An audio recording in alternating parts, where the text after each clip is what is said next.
نحمدہ ونصلی ونسلم علی رسولہ الکریم اما بعد فاعوذ باللہ من الشیطان الرجیم بسم اللہ الرحمن الرحیم یا ایہا الذین آمنوا لا تقولوا راعنا وقولوا انظرنا واسمعوا وللکافرین عذاب علیم ما يود الذين كفروا من أهل الكتاب ولا المشركين أن ينزل عليكم من خير من ربكم والله يختص برحمته من يشاء والله ذو الفضل العظيم صدق اللہ العظیم۔ اللہ تعالیٰ فرماتے ہیں اے ایمان والو، نہ کہو تم راعینا اور کہو تم انظرنا اور سنو، وللکافرین عذاب علیم اور کافروں کے لیے دردناک عذاب ہے۔ ما یود الذین کفروا اور اہل کتاب میں سے جو کافر ہیں وہ نہیں پسند کرتے اور نہ ہی مشرکین اس بات کو پسند کرتے ہیں کہ تمہارے اوپر تمہارے پروردگار کی طرف سے کوئی بھلائی کی بات اترے، اور اللہ خاص کر لیتا ہے اپنی رحمت سے جس کو چاہتا ہے، اور اللہ بڑے فضل والا ہے۔ تو سورۃ البقرہ کی آیہ نمبر 104 اور 105 ہے۔ تو پہلی جو آیت ہے آیہ نمبر 104، اس میں یہودیوں کی ایک شرارت کا تذکرہ ہے، اور اللہ تعالیٰ نے صحابہ کرام رضوان اللہ علیہ مجمعین کو اس کے اوپر مطلع کیا اللہ کے نبی کے اوپر وحی اتار کر۔ اور وہ شرارت یہ تھی کہ یہودی چونکہ حسد کا شکار تھے اور اللہ کے نبی صلی اللہ علیہ وسلم کی شان میں گستاخی کرنے کی کوشش کیا کرتے تھے، اور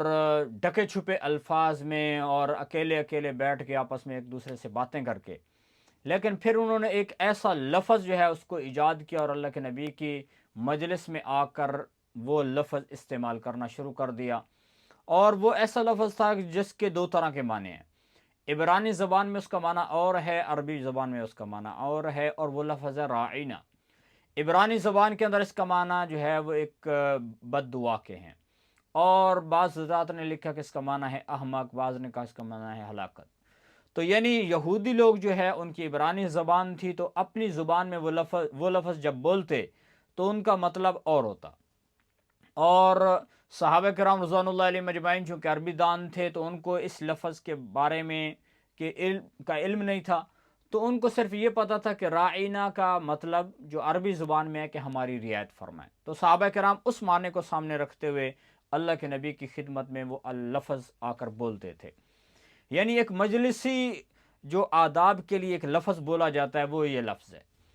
تو وہ لوگ معنی اور مراد لے رہے تھے، اور صحابہ کرام رضوان اللہ علیہ مجمعین کا مطلب اور ہوا کرتا تھا۔ لیکن یہودی لوگ جب اکیلے بیٹھتے تو بڑے خوش ہوتے، کہتے دیکھو ہم نے کیسے صحابہ کو بیوقوف بنایا ہے کہ ان کو بھی ہم نے اسی لفظ کے پیچھے لگا دیا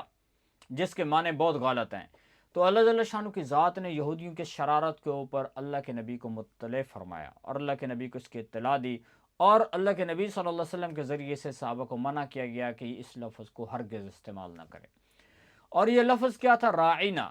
یعنی جب کوئی اللہ کے نبی کی خدمت میں صحابہ بیٹھے ہوتے تو آپ صلی اللہ علیہ وسلم بات فرما رہے ہیں، کسی کو کوئی بات سمجھ نہیں آئی ہے تو وہ اللہ کے نبی سے گزارش کرتا ہے یا رسول اللہ راعینا، میری تھوڑی رعایت فرمائیں، تھوڑا سا اس بات کو پھر سے دہرا دیں یا تھوڑی دیر رک جائیں تاکہ میں اس بات کو سمجھ پاؤں۔ اور وہ لوگ جو تھے وہ بس اوقات اس لفظ کو تھوڑا سا اور لمبا کر کے راعینا، تو اس کا مطلب ہوتا ہے چرواہا۔ تو یہودی لوگ بس اوقات لفظ کو یوں کر کے بھی استعمال کرتے ہیں۔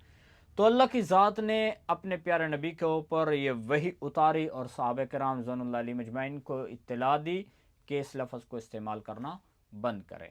اور بلکہ فرمایا وقول انظرنا، راعینا کی بجائے اللہ کی ذات نے دوسرا لفظ صحابہ کو بتایا کہ میرے نبی کی خدمت میں جب تم پیش ہو تو پھر اس کے بعد یوں بولا کرو، اگر کسی کو بات سمجھ نہیں آ رہی ہے تو اس کو چاہیے کہ وہ انظرنا بولے کہ یا رسول اللہ آپ تھوڑی ہماری رعایت فرمائیں، نظر ثانی فرمائیں، ہمارے اوپر نظر فرمائیں۔ یعنی تھوڑا جو ہے یہ بھی ایک مجلسی آداب کو سامنے رکھتے ہوئے یہ لفظ صحابہ کو راعینا کے بدلے میں دیا گیا، اس لفظ کو چھوڑ کر یہ استعمال کریں۔ واسمعوا، اور ساتھ فرمایا کہ توجہ سے سنا کرو۔ اللہ کے نبی جب بات فرما رہے ہیں تو پھر اس کے اوپر مکمل طور پر دھیان اور توجہ ہونی چاہیے کہ کسی کو لفظ یہ بولنے کی ضرورت ہی نہیں پڑے، اور انظرنا یا راعینا، کیونکہ جب بندہ اپنی اس کی توجہ کہیں منقسم ہوتی ہے، ادھر ادھر توجہ جاتی ہے، تو پھر بات بندے کے قابو سے نکل جاتی ہے۔ بندہ جو بات سامنے والا مخاطب جو بات کر رہا ہے، خطیب جو بات کر رہا ہے، اس کی بات اس کے دماغ میں نہیں جاتی ہے، کیونکہ اس کا دماغ ادھر ادھر چلا جاتا ہے۔ تو اس لیے فرمایا کہ وَاسْمَعُوا، مکمل طور پر اللہ کے نبی کی بات کو توجہ سے سنو، تاکہ تمہیں یہ لفظ استعمال کرنے کی یعنی ضرورت ہی نہ پڑے، اور اس طرح سے جو یہودیوں کی جو شرارت تھی اس کو بھی بالکل سرے سے بند کر دیا۔ اور بعض علماء نے یہاں پہ فرمایا ہے کہ یہاں سے ایک، بلکہ علماء نے یہاں پہ ایک قاعدہ اب بھی قاعدے کو بھی یہاں سے اس کو اخذ کیا ہے۔ وہ یہ ہے کہ بس اوقات ایسا ہوتا ہے کہ ایک چیز مباح اور جائز ہے، لیکن اس کے ذریعے سے کیونکہ ایک ناجائز کام کے کرنے کی گنجائش معلوم ہوتی ہو تو اس کو پھر بند کر دیا جاتا ہے، اس کو بھی یعنی اس جائز اور مباح چیز کو چھوڑ دینا ضروری ہے، تاکہ کیا ہو جائے کہ وہ جو ناجائز کام کے کرنے کی جہاں سے گنجائش معلوم ہو رہی ہے اس کو سرے سے بند کر دیا جائے۔ جیسے کہ یہاں پہ فرمایا گیا ہے کہ راعینا صحابہ بولتے، تو لفظ تو بالکل ٹھیک ہے، اس کے معنی بھی ٹھیک ہیں، لیکن اس کے ذریعے سے دوسرے لوگوں کو شرارت کرنے کا موقع مل رہا تھا، تو اس لیے فرمایا اس کو بالکل ہی بند کر دیا جائے۔ جیسے اس کی مثال جو ہے ہمارے حضرات یہ بھی پیش کرتے ہیں کہ اللہ کے نبی صلی اللہ علیہ وسلم کی حدیث مبارکہ میں یہ بات موجود ہے کہ اللہ کے نبی نے فرمایا کہ میرا دل یہ کرتا ہے کہ یہ جو خانہ کعبہ کا جو حصہ ہے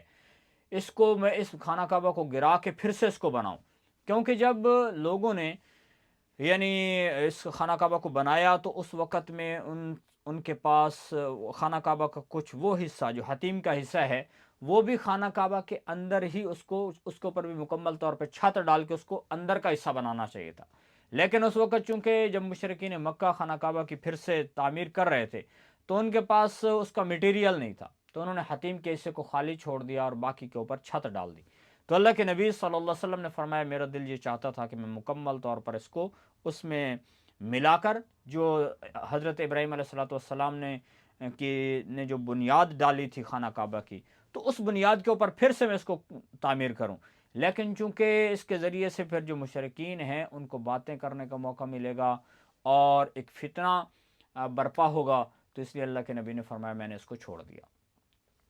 تو اللہ تعالیٰ نے یہاں پر جو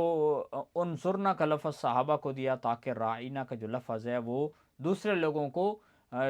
کے لیے جو گنجائش نکل رہی تھی غلط بات کرنے کی اس کو بند کر دیا گیا۔ وَلِلْكَافِرِينَ عَذَابٌ علیم، اور کافروں کے لیے دردناک عذاب ہے۔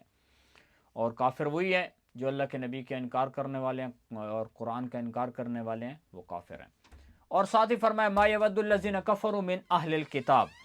اور یہاں پر یہودیوں کی ایک اور بات کا تذکرہ ہے کہ وہ لوگ صحابہ کرام رضوان اللہ علیہ مجمعین کے ساتھ ایسے پیش آتے جیسے کہ وہ صحابہ کے بہت بڑے خیر خواہ ہیں، اور پھر صحابہ کرام رضوان اللہ علیہ مجمعین سے وہ لوگ یہ کہتے کہ دیکھو جی جو آپ کے پاس دین ہے ہم بھی اس دین کو قبول کر لیتے، لیکن مسئلہ یہ ہے کہ جو ہمارے پاس دین ہے وہ اس تمہارے پاس جو دین ہے اس سے ہمارا دین بہتر ہے، اس لیے ہم اس کو چھوڑ نہیں سکتے ہیں کہ ہم یہودیت کو چھوڑ کر ہم اسلام کو قبول کر لیں۔ تو اس کے اوپر اللہ جل شانہ کی ذات نے ان کے اس دعوے کو بھی کیا کر دیا، رد کر دیا کہ تمہاری یہ جو بات ہے، یہ جو یہودی لوگ یہ جو بات کر رہے ہیں کہ دین اسلام سے یہودیت بہتر ہے، یہ بھی 100% غلط ہے۔ ایک تو اس کی وجہ یہ ہے کہ اللہ جل شانہ کی ذات جب ایک دین کو نازل فرما دیتے ہیں اس کے ذریعے سے پہلے دین کو منسوخ کر دیتے ہیں، تو اس میں ہرگز یہ یعنی گنجائش رہتی نہیں ہے کہ پہلے والا دین بہتر ہو، کیونکہ جب سے اللہ نے انبیاء علیہ السلام کو دنیا کے اندر بھیجا ہے تو اللہ تعالیٰ نے ہی ان کو دین عطا فرمایا۔ موسیٰ علیہ السلام کو دین دیا، پھر عیسیٰ علیہ السلام کو بھیجا، ان کو انجیل دی، ان کو دین عطا فرمایا۔ تو جو عیسیٰ علیہ السلام کو جب دین عطا فرمایا تو اس کے ذریعے سے جو پہلے احکامات تھے ان کو منسوخ کر دیا گیا، تو لہٰذا یہودیت جو ہے وہ مقدس نہ رہی، اب اس کو چھوڑنا ضروری ہے۔ تو جو قرآن کریم ہے، اللہ تعالیٰ نے جو قرآن عطا فرمایا ہے اس کے ذریعے سے تو پہلے یہودیت جو ہے اس کو تو منسوخ کر دیا گیا، لہٰذا اب ان کے لیے تھا کہ وہ دین اسلام کو قبول کرتے، لیکن یہ لوگ کیا کرتے، کہنے لگے کہ اللہ تعالیٰ نے یہاں پہ بات فرمائی ہے کہ ان کے اسی بات کو تو ذکر کیا، وہ کہتے جو تمہارے پاس دین ہے اس سے بہتر تو ہمارے پاس احکامات ہیں، تو تمہارے پاس تو کوئی نیا حکم تو آیا نہیں ہے، تو لہٰذا ہم اس لیے قبول نہیں کرتے ہیں۔ تو اللہ تعالیٰ نے ان کے اس دعوے کو رد کر دیا اور اس کی تردید کی اور فرمایا یہ لوگ تمہیں ظاہر میں کچھ لگ رہے ہیں لیکن باطن میں ان کے کچھ اور ہے، اور باطن میں کیا ہے کہ یہ لوگ اس بات کو پسند ہی نہیں کرتے ہیں کہ دین اسلام کے احکامات جو نبی پاک صلی اللہ علیہ وسلم پہ اتر رہے ہیں ان کو اترنا ہی نہیں چاہیے، یعنی ان کی یہ خواہش ہے۔ اور اللہ کی مرضی ہے، اللہ تعالیٰ جس کو چاہیں یعنی نبی بنائیں، جس کے اوپر چاہیں اپنی وحی کا نزول فرمائیں۔ تو اللہ جل شانہ کی ذات نے یہاں پر اسی بات کو ذکر فرمایا ہے۔ مشرکین کے اندر